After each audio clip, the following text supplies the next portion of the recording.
Halo semuanya, perkenalkan nama aku Yosef Aditya.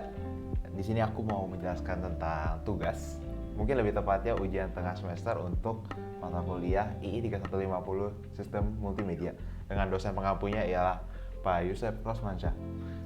Di sini aku juga sambil memasang lagu ya, supaya menemani sambil aku jelasin sedikit-sedikit dan mungkin supaya tidak grogi gitu. Oke, langsung kita mulai saja. Soal nomor 1, terangkan proses sampling sinyal satu dimensi fx secara matematis dengan menggunakan operasi konvolusi. Oke, jadi mungkin kita ke bagian sinyalnya dulu. Jadi ada dua jenis sinyal, yaitu ada sinyal analog dan sinyal digital. Dan di dunia dan realita kita ini, sinyal analog itu direpresentasikan dengan suatu fungsi bernama fungsi kontinu dan memiliki sumbu waktu serta amplitude. Fungsi kontinu sendiri itu apa? Fungsi kontinu adalah jenis fungsi yang perubahannya terjadi secara kontinu, sinambung tanpa terpotong pada variabel fungsi yang mengakibatkan perubahan kontinu pada nilai keluaran fungsi. Hal ini artinya itu nilai fungsi tidak pernah mengalami perubahan secara mendadak atau tiba-tiba. Kemudian untuk sinyal digital, representasinya ialah kumpulan nilai diskrit yang terdefinisi pada saat tertentu. Dan kelebihan dari sinyal digital sendiri itu apa? Mungkin kalian bertanya. Jadi dia sinyal digital itu jika digabung bisa menciptakan suatu ruang yang memungkinkan untuk membuat konten yang lebih kompleks serta interaktif. Dan sinyal digital itu lebih anti rusak dan dia bisa dikompresi dan distribusi secara lebih efisien, dan sinyal digital sendiri juga mudah disimpan di suatu media penyimpanan baik secara magnetik atau digital. Lalu proses konversi dari sinyal analog ke sinyal digital ini dia memerlukan dua proses, yaitu proses sampling dan dilanjutkan dengan proses kuantisasi. Berikut ada contoh gambar sinyal analog dan sinyal digital. Oke, kita memasuki ke proses sampling. Sampling itu sendiri apa?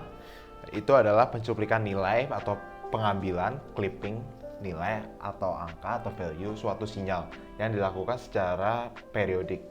Jadi berulang-ulang secara periodik, dan ini ada contoh proses sampling, gambar proses sampling. Dan ini untuk rumus proses sampling di sini ada XSN sama dengan XNT. Dengan T-nya sendiri adalah periode sampling dan N-nya itu adalah multiplier atau pencacah cuplikan.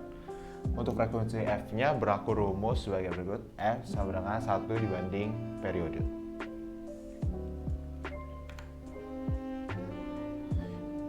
Lalu di dalam proses sampling ini terjadi proses konvolusi. Konvolusi itu sendiri apa? Konvolusi secara matematis itu adalah operasi matematika pada dua fungsi, ya, contohnya adalah F dan G yang menghasilkan suatu fungsi baru, F kali G, untuk menunjukkan perubahan bentuk yang dipengaruhi oleh kedua fungsi tersebut.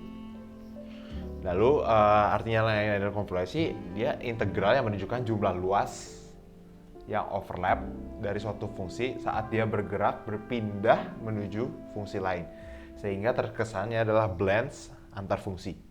Jadi ini ada contohnya, itu ada dua fungsi F dan G, dan jika terjadi konvolusi G akan memasuki kepada F, dan konvolusinya itu adalah jumlah luas yang overlap. Bisa dilihat di sini ada warna oranye, warna hijau, kemudian tambah kecil menjadi warna biru, dan akhirnya tidak ada luasnya lagi. Berlaku juga untuk G dan F. Fungsi G dicerminkan ke y-axis lalu digeser. Fungsi konvolusi mengambil integral luas di antara mereka, yang contohnya adalah yang warna-warni ini. Kemudian sifat-sifat konvolusi itu ada beberapa. Yang pertama itu dia sifatnya komutatif, jadi F kali G sama dengan G kali F. Asosiatif, jika dilakukan operasi pada salah satunya terlebih dahulu, hasilnya tetap sama. Lalu dia homogen, lambda itu maksudnya logo lambda, karena di sini tidak bisa ditulis lambda jadi saya tulis lambda. Kemudian ada dia bersifat juga aditif atau distributif. Jadi konvolusi secara matematis itu dia prosesnya dapat dirumuskan sebagai berikut. Ini ada gambar rumusnya. Jadi yang bintang ini adalah operator konvolusinya sendiri, kemudian tau tidak bisa ditulis juga di PPT-nya, jadi saya tulis tau, ini adalah periodenya, T adalah partikel waktu, Fx ini maksudnya adalah F tau maksudnya fungsi sinyal, dan G tau maksudnya adalah kernel atau mass konvolusinya.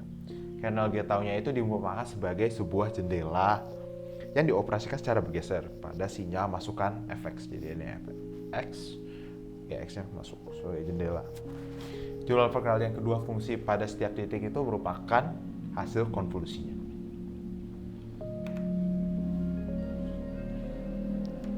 Dan ini merupakan contoh hasil konvolusi dari dua fungsi. Jadi ada dua fungsi yaitu f dan g. Hasil konvolusinya seperti ini. Jadi dia mengambil luas dari kedua fungsi ini yang overlap. Jadi pada proses sinyal sampling, operasi konvolusi itu digunakan untuk mencari titik potong antara fungsi gelombang sinyal F dan fungsi partisinya yaitu G. Lalu setelah tadi proses sampling, kita masuk ke proses kuantisasi. Kuantisasi sendiri itu apa? Proses pembulatan angka hasil sampling ke dalam sejumlah level yang terbatas, lalu diubah menjadi value binder. Mengapa kuantisasi dilakukan atau mengapa dilakukan pembulatan? Jadi nilai tiap titik sampel yang didapat itu masih berbentuk desimal, beribu-ribu koma yang sulit diubah menjadi binder. Rumus kuantisasi per titiknya itu digambarkan sebagai berikut. XQN sama dengan X QXS dalam kurung N. XS sendiri itu apa? Nilai titik sampel yang mau dikuantisasi. XQ-nya apa? Nilai hasil kuantisasi yang dinyatakan dalam bentuk biner. N, sampling ke N-nya mau ke berapa. Q dalam kurung fungsi pembulatan, yaitu fungsi floor yang pembulatan ke bawah sifatnya istimewa. Jadi dia membulatkan angka apapun di atas ceiling tertinggi sehingga semua nilai sampel berada di dalam range yang telah ditetapkan. Kemudian nilai itu diubah menjadi bentuk biner.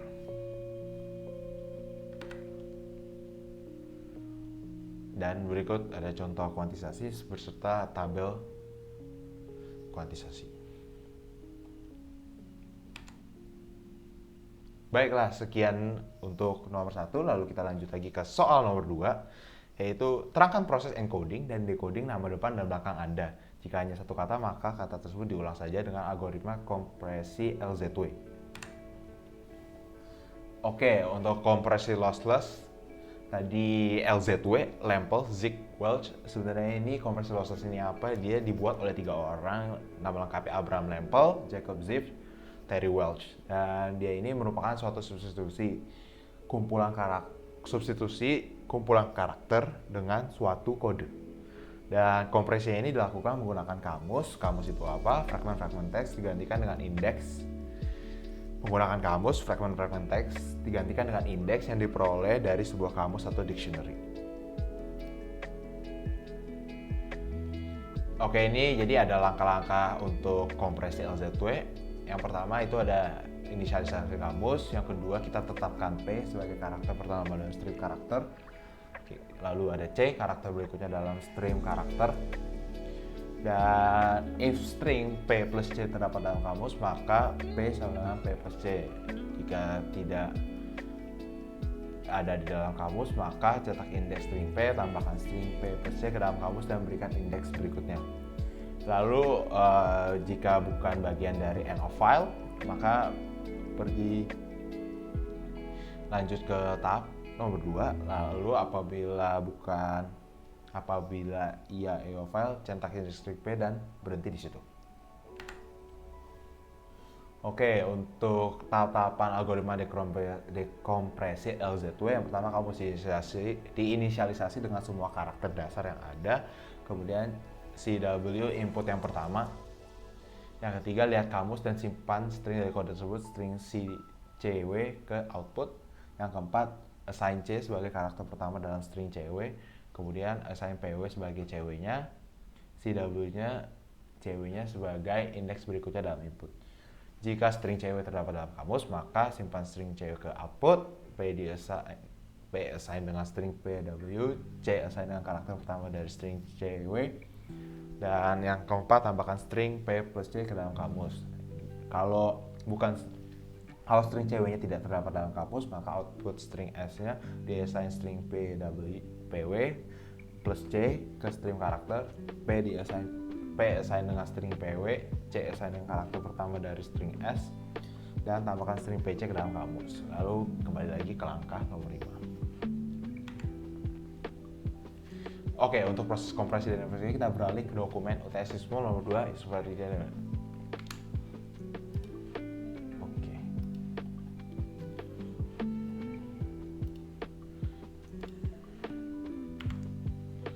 Ya, jadi di sini pertama ya ada Yusuf Raditya, nama depannya adalah Yusafat, nama belakang saya Yusuf Raditya. Jadi input yang masuk adalah Yusafat Raditya. Lalu untuk initial dictionary-nya yang pertama ada Y sama dengan 1, O sama dengan 2, S sama dengan 3, A sama dengan 4, F sama dengan 5, T sama dengan 6, R sama dengan 7, D sama dengan 8, I sama dengan 9. Lalu untuk tadi input yang pertama ya, P ini sudah inisialisasi kamus, kemudian karakter pertama dalam stream karakter yaitu Y, kita masukkan ke sini. Lalu output indeksnya itu adalah 1. Untuk next karakter berikutnya dalam stream karakter yaitu adalah next karakter C, itu adalah O, jadi dimasukin ke sini, jadi digabung menjadi P plus C, keluar string yo dengan indeks yang baru setelah 9 yaitu 10. Lalu dari next karakter ini masuk ke O, dan dia output indeksnya adalah O adalah 2 di sini, dan next karakternya di sini adalah S, jadi kita masukkan ke sini S, jadi stringnya OS. Kemudian berlanjut lagi untuk tahapan-tahapan selanjutnya, jadi adalah YO, OS, SA, AF, FA, AT, TR, RA, HD, DI, IT, TY, ya. Dan pada akhirnya dari next chapter ini inputnya masuk yang terakhir itu udah A, dan karena nggak ada next karakter lagi, jadi kita nyatakan sebagai EOF atau end of file. Dan A ini indeks filenya adalah 4. Jadi kita bisa hasilkan outputnya di sini adalah 1, 2, 3, 4, 5, 4, 6, 7, 4, 8, 9, 6, 1, 4. Oke, itu untuk proses kompresinya. Lalu untuk proses dekompresinya, dari input yang sudah dihasilkan ini, dari output kita ubah menjadi input untuk proses dekompresinya. Lalu kita buat inisialisasi kamus dengan semua karakter dasar yang ada. Jadi 1 sama dengan Y, 2 sama dengan O, 3 sama dengan S, 4 sama dengan A, 5 sama dengan F, 6 sama dengan T, 7 sama dengan R, 8 sama dengan D, 9 sama dengan I. Lalu yang pertama kita lakukan adalah karena P awalnya itu adalah isinya kosong, jadi kita bisa isi tulis null. Dan karena ini merupakan input pertamanya adalah null, dan kita bisa memasukkan indeks yang pertama yaitu 1 itu hasilnya adalah Y, dan dari CW ini dia akan menghasilkan output. Karena tadi P nya ini masih 0, jadi ininya kosong, dan dari output ini kita menghasilkan Y, menghasilkan C berupa Y. Dan karena belum ada P plus C, maka belum ada indeks maupun string yang baru. Lalu dari string ini kita masukkan lagi ke sini, dan untuk indeks dari input yang ini adalah 2, maka bisa berdasarkan kamus adalah O, dan dari O ini menghasilkan output 0. Dan dari P ini kita melihat dari P double stringnya yaitu Y, dan output ini O menghasilkan O untuk C-nya. Dan setelah digabung menjadi suatu string yang baru yaitu YO, dan dibuat di additional dictionary yaitu 10 sama dengan YO, karena setelah dari 9. Lalu masuk O lagi ke dalam sini, dan dari inputnya ini adalah input yang ketiga, maka menghasilkan itu S outputnya ke sini, dan C nya ke sini. P nya itu adalah melihat dari PW stringnya, yaitu string yang baru yaitu OS. Kemudian sudah 748 AD, kembali lagi misalnya ke 6, masukkan ininya T, IT, dan pada di akhirnya adalah A, yaitu EOF atau end of file. Dari sini karena setelahnya udah tidak ada lagi indeks inputnya, sudah habis. Kemudian dari output yang dihasilkan ini, jadi ada YO, OS.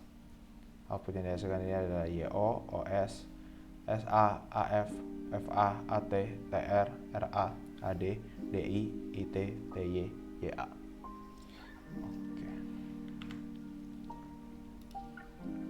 Oke, sekian untuk nomor 2. Kita lanjut lagi ke soal nomor 3, yaitu terangkan proses encoding dan decoding citra foto milik Anda seperti saat latihan di kelas menggunakan Python atau MATLAB.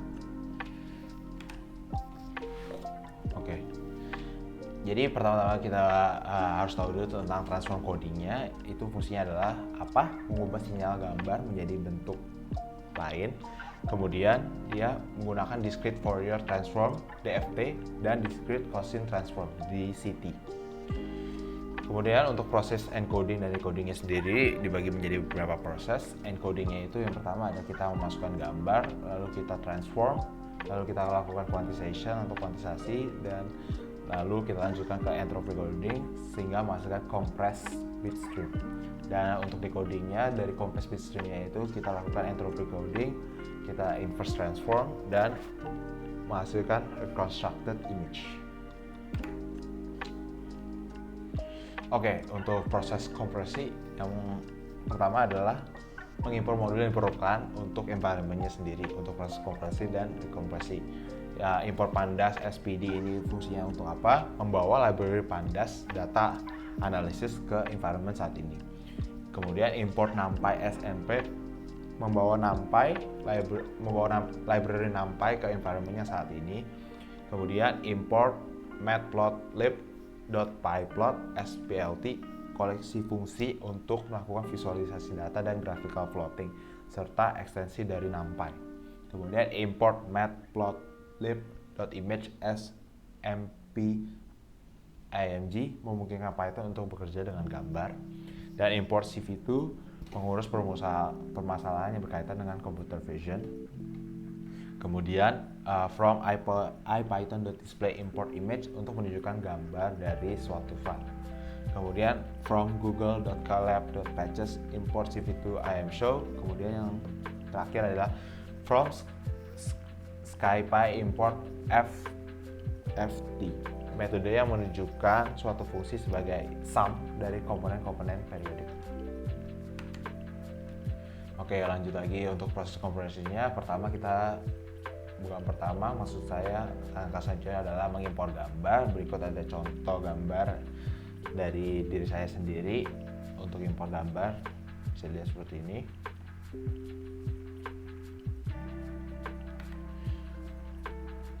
Kemudian proses selanjutnya adalah mengambil komponen luminescent by grayscale picture dari gambar tersebut tadi, dan kita representasikan dalam bentuk array.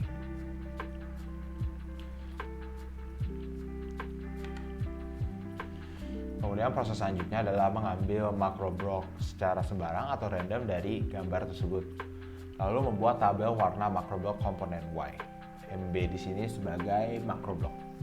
Dan mengapa range-nya for I in range 10 hingga 18? Karena kita mengambil makro block yang berukuran 8x8.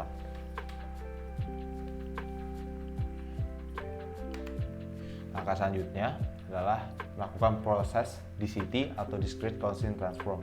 Jadi yang dilakukan adalah mengubah format dari range 0 sampai 255 menjadi range minus 128 sampai minus 127 dengan mengurangi nilai warna sebesar 128. Hal ini dilakukan karena di situ itu hanya bekerja dalam range negatif 128 sampai negatif 127.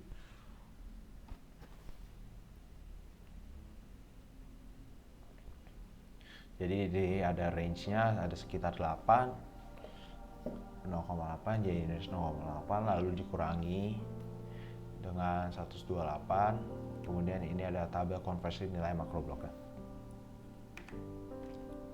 Kemudian proses selanjutnya adalah menghitung nilai warna dengan menggunakan rumus DCT yang sudah tersedia di dalam library. Berikut adalah tabel nilai hasil DCT-nya.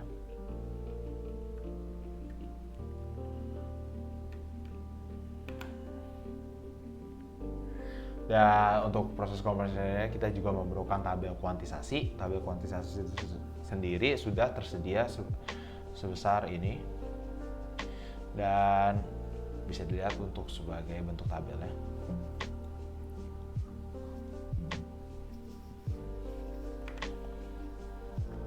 Kemudian kita lanjutkan, yaitu adalah proses kuantisasinya sendiri. Quantization, nilai warnanya itu dibagi dengan nilai tabel kuantisasi, lalu lakukan rounding atau pembulatan. Jadi ini pembagiannya, kita round atau lakukan pembulatan. Berikut adalah tabel hasil kuantisasinya.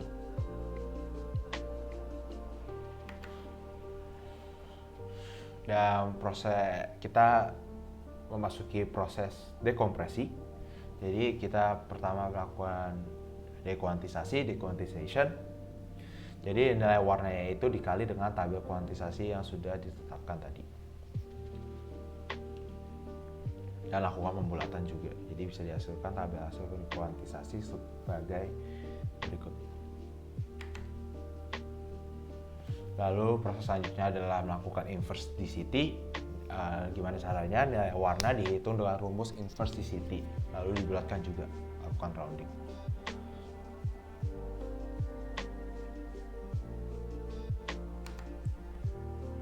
Lalu proses selanjutnya adalah nilai warna ditambahkan kembali dengan 128.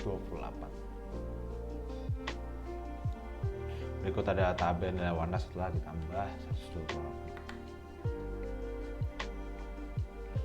Kemudian untuk menulis file ke format JPG supaya bisa kita lihat, itu melakukan komen seperti ini. Dengan ini adalah path-nya, actionnya, terus ini diberi nama sebagai fotonya seperti berikut.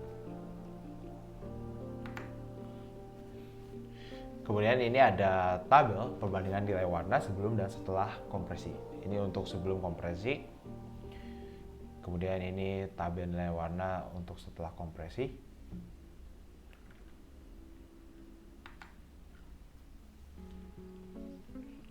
Dan ini ada perbandingan warna pixel untuk sebelum kompresi dan untuk sesudah kompresinya.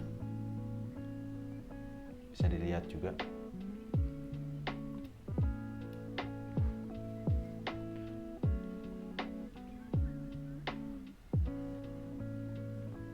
Sudah kompresi gray, jadi dari putih ini menjadi gelap seperti ini.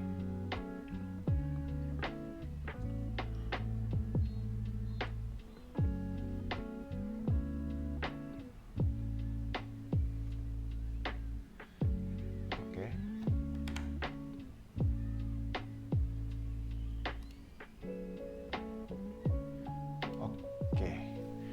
Mungkin sekian penjelasan mengenai ujian tengah semester II 3150 Sistem Multimedia. Saya mengucapkan terima kasih. Saya juga memohon maaf apabila ada kesalahan informasi atau ketidaklengkapan informasi sehingga menyebabkan informasi rancu atau kurang tersampaikan. Saya juga mohon maaf apabila ada informasi yang kurang tersampaikan dengan jelas. Kemudian, as always, don't forget to share, like, comment, and subscribe. I see you in the next opportunity. Sayonara. Dadah.